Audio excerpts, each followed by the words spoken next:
थोर पुरुष बाल गंगाधर टिळक यांची आज पुण्यतिथी आहे आणि पुण्यतिथीनिमित्त आज टिळक पत्रकार भवन जे व्यवस्थापक मंडळ आहे त्यांच्या वतीने टिळकांना अभिवादन करण्यात आले। आपण बघू शकता इथे हे व्यवस्थापक मंडळ आहेत टिळक पत्रकार भवनाचं।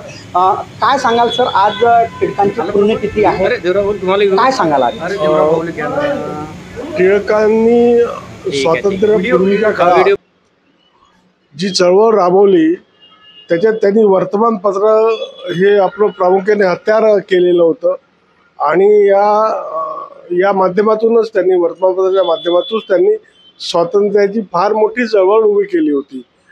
कारण वर्तमानपत्र एखादी चळवळ उभी करू शकते आणि ती यशस्वी करू शकते याचं एक चांगलं उदाहरण टिळकांनी त्या घालून दिलं। मराठा केसरी सारखं वर्तमानपत्र त्यांनी काढलं आणि पुढे टिळक हे पहिले पत्रकार म्हणून कदाचित नावारूपाला आले। पुढे पत्रकारिता त्यांनी प्रामाणिकपणे त्यांच्या नंतरही सुरू राहिली।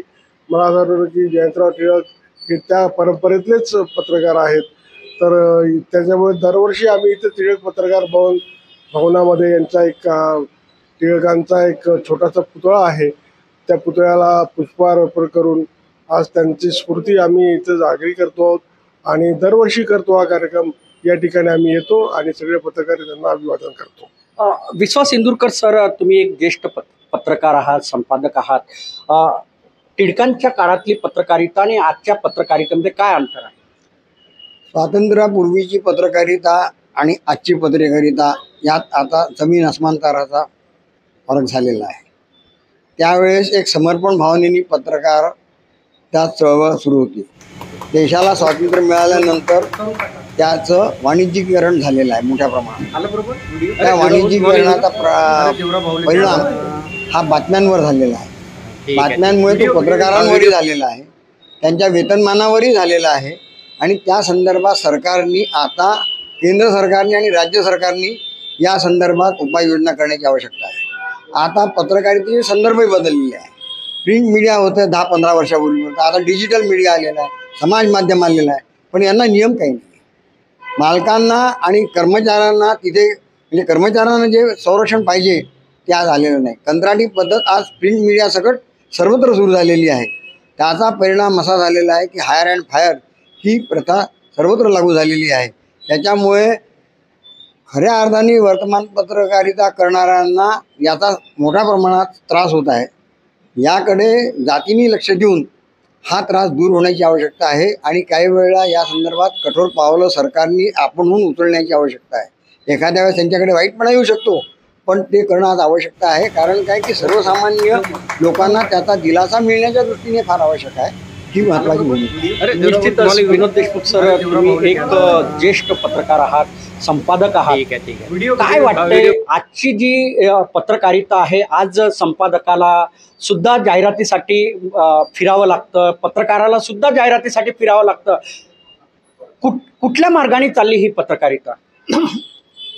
टिळकांचं हे वैशिष्ट्य राहिलं की अग्रलेखासाठी शिक्षा भोगणारा कदाचित तो या देशातला पहिला संपादक आहे। इंग्रज सत्तेविरुद्ध या सरकारचं डोकं ठिकाणावर आहे काय असा सनसनीत अग्रलेख लिहून त्यांनी मंडालेच्या कारागृहामध्ये 6 वर्षाची शिक्षा भोगली। कदाचित त्यानंतर असा प्रसंग आला नाही। त्या तोडीचे अग्रलेख आता संपादक लिहितीलच, त्याची काही शाश्वती राहिली नाही। तसं आता पत्रकारितेचं व्यापारीकरण झालेलं आहे। त्यामुळे पत्रकारांवर बातम्या आणि समाज हिताचे लेख याच्यापेक्षा व्यवस्थापनाचा दबाव व्यवसायाच्या दृष्टीनं वाढलेला आहे। त्यामुळे तत्कालीन संपादक आणि आजचे संपादक यांची तुलना होऊ शकत नाही। आज संपादक हे अप्रत्यक्षरित्या व्यवस्थापक झालेले आहेत आणि हे पत्रकारितेचं दुर्दैव आहे। शिरीष बोरकर सर, तुम्ही सुद्धा एक ज्येष्ठ पत्रकार आहात आणि एक नामांकित वर्तमानपत्रामध्ये तुम्ही काम करताय। काय वाटतंय, पत्रकारितेचं व्यापारीकरण झालेलं आहे अशी एक बोललं जात आहे, तुमचं काय मत आहे यावर? टिळकांच्या वेळेला पत्रकारिता हे एक मिशन होतं इंडिपेंडन्स करता, स्वातंत्र्य मिळवण्याकरता. तर ती पत्रकारिता जी होती ती एक मिशन ओरिएंटेड जर्नलिझम आपण म्हणू. त्यावेळेला देशाची लोकांना काय आवश्यकता होती, इंग्रज भारत सोडून जावे या हिशोबाने पत्रकारिता करण्यात येत होती. आणि आज इंडिपेंडन्सच्या नंतर खूपशा सरकारने पावलं उचललेत. फर्स्ट प्रेस कमिशन आणलं, त्याच्यानंतर सेकंड प्रेस कमिशन आणलं. आता म्हणजे पत्रकारांकरता, श्रमिक पत्रकारांकरता वर्किंग जर्नलिस्ट ॲक्ट झालं.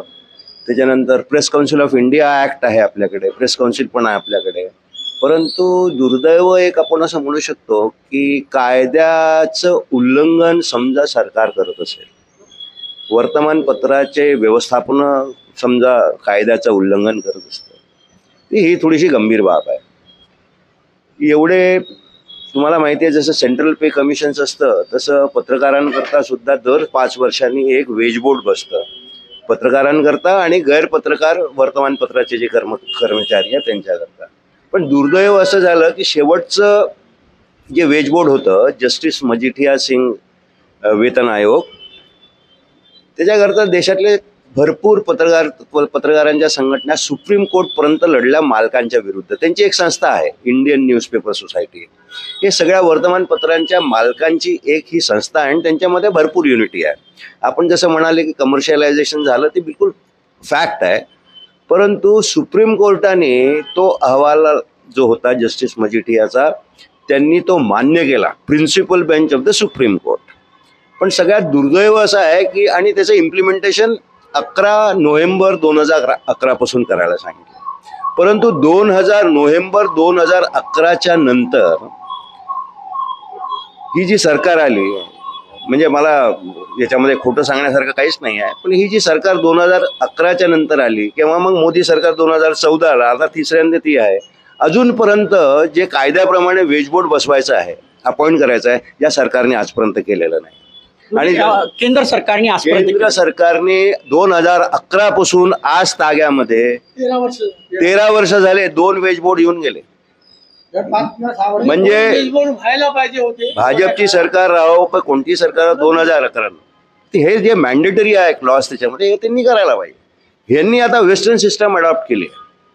म्हणजे अमेरिकेत जे होऊन राहिलं, जे युरोपमध्ये होऊन राहिलं, ते आज भारत करून राहिलं की ठेकेदारी पद्धतीवर पत्रकारांना नियुक्ती करणे. मग त्यांचं एक्सप्लॉयटेशन कोणाला 10,000 देऊन द्यायचे, कोणाला 20,000 देऊन द्यायचे. आज इंजिनियर्स, MBA झालेले लोक हे सगळे जर्नलिझममध्ये आहे.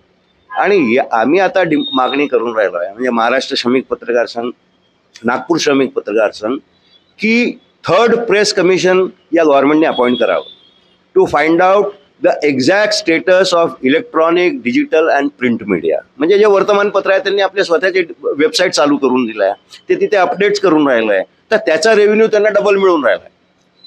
परंतु पत्रकारांचे, श्रमिक पत्रकार आहे, हा कायदा याच्यामध्ये ज्या काही अमेंडमेंट्स करायला ते तर सोडूनच द्या, पण कायद्यामध्ये ज्या प्रोव्हिजन्स आहेत त्याच ही गव्हर्नमेंट इम्प्लिमेंट नाही करत आहे. हे दुर्दैव आहे. थर्ड प्रेस कमिशन लवकरात लवकर झालं पाहिजे, यासाठी तुमच्या माध्यमातून काय केलं जाणार? महाराष्ट्र श्रमिक पत्रकार संघ हा प्रश्न देशस्तरावर नेण्याच्या प्रयत्नामध्ये आहे. जर वेगवेगळ्या संघटना एकत्र आल्या तर 3rd प्रेस कमिशन आणि नवीन वेतन आयोग या दोन्हीच्या मागणीसाठी आम्ही संघर्ष करतो. निश्चितच मी तुम्हाला सांगेल की आज टिळकांची पुण्यतिथी आहे आणि त्यानिमित्त आपण बघू शकता इथे बाल गंगाधर टिळक यांना अभिवादन करण्यात आलं टिळक पत्रकार भवन व्यवस्थापक मंडळाच्या वतीने. आणि एकूणच आजच्या दिवशी एक मागणीसुद्धा करण्यात आलेली आहे की 3rd प्रेस कमिशन केंद्र सरकारने लागू करायला हवा आणि नवीन वेतन आयोगसुद्धा लागू करायला हवा, अशी मागणी आता या नागपुरातून टिळक पत्रकार भवन ट्रस्टनी आणि श्रमिक पत्रकार संघातर्फे करण्यात आलेली आहे. तर आपण बघत राहा IBM TV9 news, WH news. आमच्या चॅनलला लाईक करा, सबस्क्राईब करा, आयकॉन बेल बटन दाबण्यात विसरू नका. आणि मी विशेष सांगेल, डिजिटल मीडिया जो आहे त्यासाठी सुद्धा सरकारने लक्ष द्यावे आणि नवीन कायदा करावा, कारण आजचे युग हे डिजिटल युग आहे. तर आपण बघत राहा IBM TV 9 news WH news. धन्यवाद. नमस्कार.